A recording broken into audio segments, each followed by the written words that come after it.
35 વર્ષ પહેલા બાપુ ભક્તિના પંથે કઈ જાય તા તરત કહેતા ઘર ભેગી ના થાવ ઘર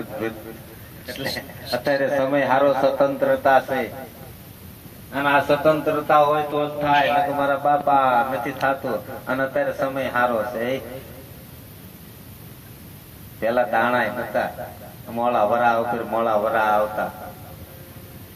અને અત્યારે તો કેવું ભગવાને લીલા લહેર કરી છે નર્મદાનું પાણી એ જલસા કરી એવું જીવન છે પણ તોય જે આમાં કઈ પાછું વળવાની કઈ ખબર જ નથી પડતી પાછું વળવું એમ થાય થતું જ નથી એમ કયો ને કર્યા વગર છૂટકો નથી હો કર્યા વગર છૂટકો નથી ત્યારે એક સંત નથી